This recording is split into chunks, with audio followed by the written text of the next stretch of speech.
Assalamualaikum warahmatullahi wabarakatuh. Perkenalkan, nama Ibu Ula Alimah, Ibu dari Universitas Muhammadiyah Palembang yang sedang melakukan PLP 3. Baiklah, untuk pertemuan kali ini Ibu akan menggantikan Ibu Sri Mulyani untuk mengajar kelas 11 IPS 2 dan melanjutkan materi yang telah dibahas pada minggu lalu. Langsung saja.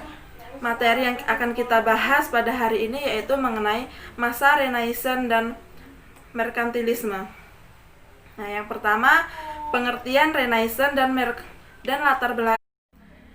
Yang pertama yaitu pengertian Renaissance dan latar belakang Renaissance. Jadi, Renaissance secara harfiah berarti terlahir kembali. Hal ini sejalan dengan apa yang dilakukan pemikir dan seniman Eropa.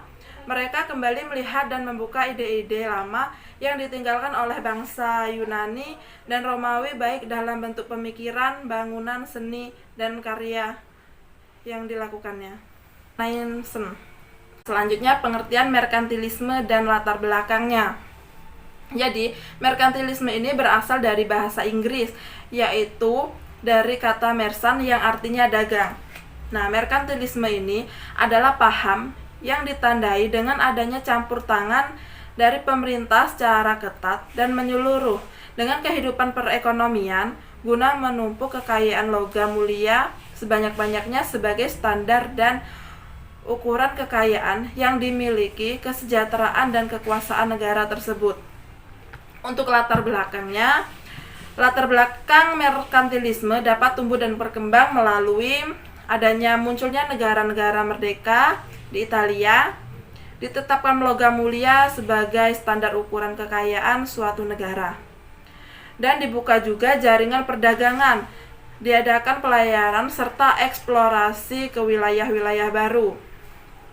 Nah, ada juga tokoh-tokoh pada masa Renaissance. Yang pertama yaitu Paus Julius II dan Paus Leo IX. Yang kedua Leonardo da Vinci dan yang ketiga yaitu Nicholas Copernicus. Di sini Paus Julius II dan Paus Leo IX merupakan pimpinan gereja Katolik Roma yang menentang dogma-dogma gereja dan menjadi pelindung gerakan Renaissance di Italia. Selanjutnya, Leonardo da Vinci merupakan arsitek, musisi, penulis pada masanya, pada masa Renaissance ya. Lalu Nicholas Copernicus. Jadi Nicholas Copernicus ini merupakan seseorang yang memperkenalkan tata surya yang menyebutkan bahwa matahari sebagai pusatnya dari tata surya. Nah, untuk tokoh-tokoh merkantilisme yaitu ada Jean Baptiste Colbert, Sir Nardal North, Thomas More, David Hume, Sir William Pitt. Selanjutnya, pengaruh Renaissance bagi bangsa Indonesia dan dunia.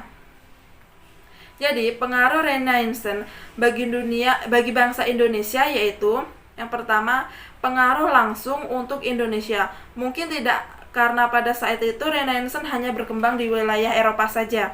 Yang kedua, adanya dampak tidak langsung Indonesia. Nah, jadi bangsa Belanda, Portugis, dan negara empat lainnya yang awalnya dikekang oleh doktrin bahwa bumi dan lautan.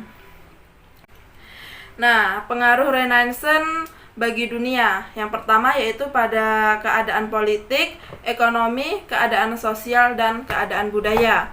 Nah, pada kondisi politik, kekuasaan politik ada pada kelompok bangsawan dan kelompok gereja.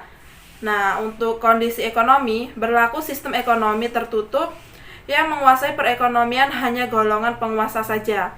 Untuk kondisi sosial, saat itu kehidupan masyarakat Eropa sangat terikat pada doktrin gereja, segala kegiatan kehidupan ditunjukkan untuk akhirat. Dan yang terakhir yaitu kondisi budaya. Di sini kondisi budayanya terjadi pembatasan kebebasan seni dalam arti bahwa seni hanya tentang tokoh-tokoh Injil dan kehebatan gereja.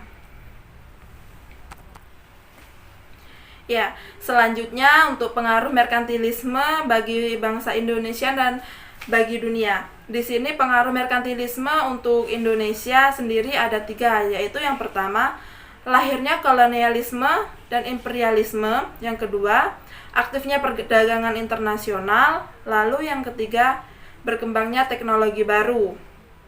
Nah, untuk pengaruh merkantilisme bagi dunia sendiri ini ada terbagi menjadi 3 bidang. Yang pertama, bidang ekonomi, lalu bidang sosial, dan yang ketiga yaitu bidang politik. Nah, pengaruhnya dalam bidang ekonomi ini yaitu harga barang murah, upah buruh murah, dan kapitalisme muda digantikan oleh kapitalisme modern. Selanjutnya dalam bidang politik yaitu adanya urbanisasi yang dilakukan secara besar-besaran, kota industri penuh oleh kaum buruh, dan melonjaknya kejahatan. Nah, yang terakhir ini juga bidang politik mengalami perkembangan imperialisme modern, lalu berkembangnya juga paham liberalisme.